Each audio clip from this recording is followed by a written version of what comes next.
Assalamualaikum warahmatullahi wabarakatuh. Selamat datang di channel Meja Belajar bersama Ibu Iza. Materi pertama kita di perbankan dasar yaitu tentang sistem moneter. Baiklah, mari kita mulai pembelajaran kita hari ini.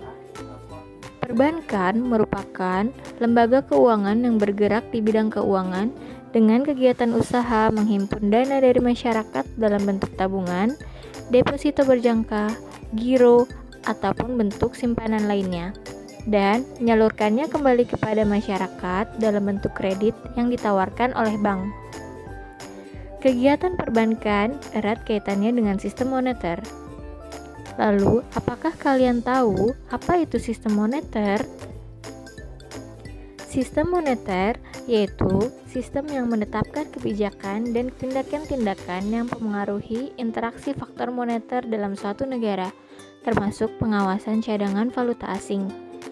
Di Indonesia, yang dapat digolongkan ke dalam sistem moneter adalah otoritas moneter yaitu Bank Indonesia dan bank-bank pencipta uang giral seperti giro, deposito berjangka, dan tabungan. Otoritas moneter, pemerintah dan bank sentral atau Bank Indonesia bertanggung jawab menciptakan dan menawarkan uang primer berupa uang kartal bagi masyarakat umum dan lembaga keuangan lainnya.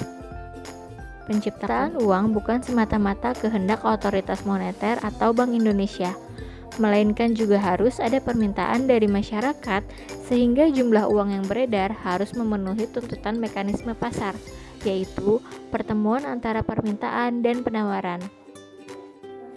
Mereka yang terlibat dalam penciptaan dan penawaran uang beredar merupakan satu kesatuan dalam sistem, yaitu sistem moneter.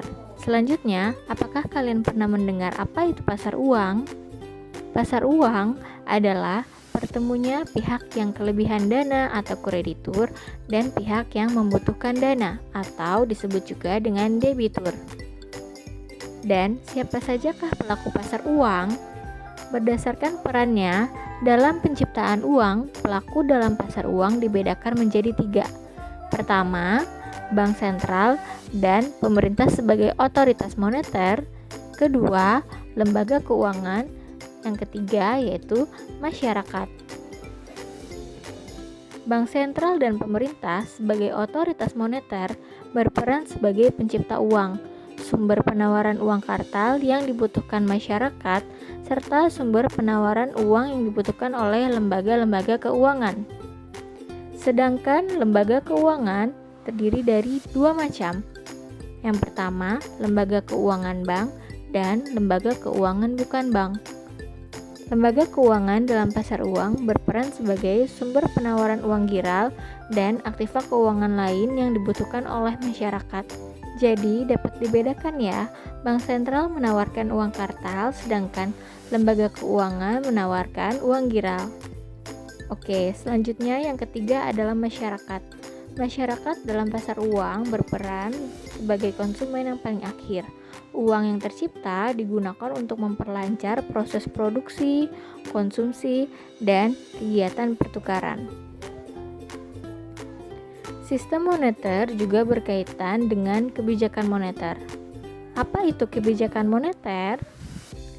Kebijakan moneter adalah semua upaya atau tindakan bank sentral untuk mempengaruhi perkembangan moneter, yaitu uang beredar, suku bunga, kredit, dan nilai tukar untuk mencapai tujuan ekonomi tertentu. Akan tetapi, kebanyakan negara menetapkan 4 hal yang menjadi tujuan dari kebijakan moneter, yaitu pertumbuhan ekonomi dan pemerataan pendapatan, kesempatan kerja, kestabilan harga, dan keseimbangan dalam neraca pembayaran. Nah, untuk mengeluarkan suatu kebijakan moneter, terdapat instrumen-instrumen yang harus ada dalam kebijakan tersebut. Antara lain, yang pertama, kebijakan pasar terbuka atau open market operation.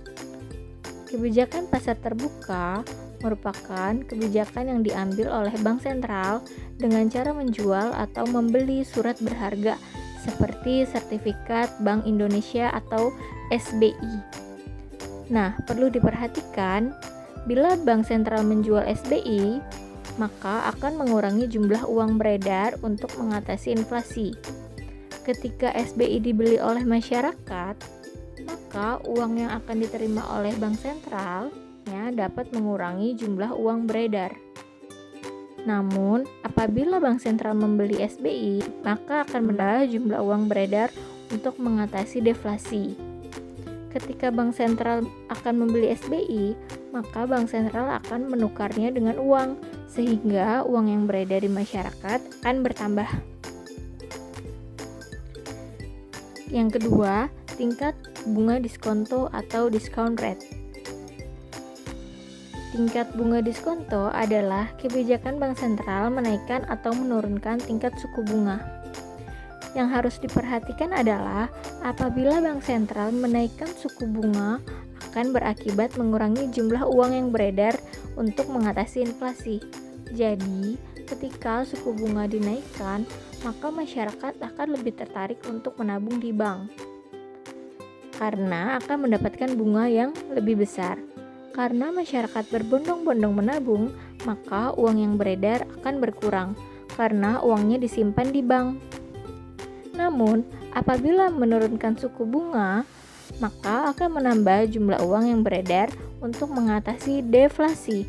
Jadi, ketika suku bunga diturunkan, maka masyarakat akan lebih tertarik untuk menggunakan uang karena bila ditabung hanya mendapatkan keuntungan yang sedikit. Selanjutnya, yang ketiga yaitu cadangan kas minimal atau cash ratio.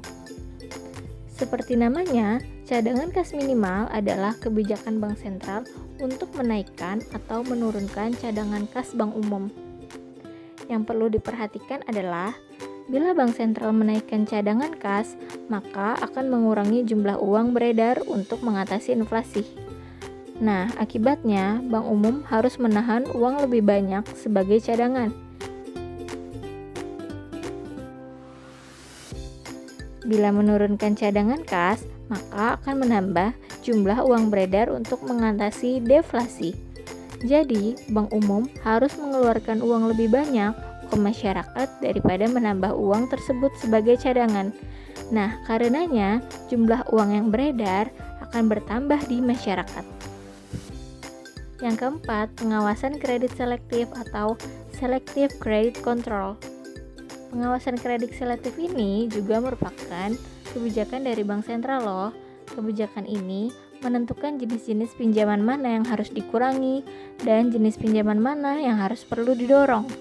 Terdapat dua jenis kredit, yaitu kredit ketat adalah kebijakan bank sentral untuk mengurangi jumlah uang yang beredar untuk mengatasi inflasi. Maksudnya adalah syarat pemberian yang ketat akan mengurangi jumlah masyarakat atau pengusaha yang bisa memperoleh kredit karena kesulitan dalam memperoleh kredit dengan syarat-syarat yang dipersulit. Yang kedua, kredit longgar adalah kebijakan bank sentral untuk menambah jumlah uang yang beredar untuk mengatasi deflasi. Maksudnya adalah syarat pemberian yang longgar akan menambah jumlah masyarakat atau pengusaha yang bisa memperoleh kredit karena kemudahan dalam memperoleh kredit dengan syarat-syarat yang dipermudah. Dengan demikian, jumlah uang yang beredar dapat ditingkatkan. Yang terakhir merupakan pembujukan moral atau moral suasion. Nah, pembujukan moral ini merupakan kebijakan bank sentral dengan cara mengadakan pertemuan langsung antara bank sentral dengan pemimpin-pemimpin bank umum untuk meminta bank-bank umum melakukan langkah-langkah tertentu untuk tujuan tertentu. Oke, pembelajaran kali ini tentang materi kebijakan moneter telah selesai. Diharapkan dapat bermanfaat bagi kalian semua dan dapat menggali informasi lainnya terkait dengan kebijakan moneter. Assalamualaikum.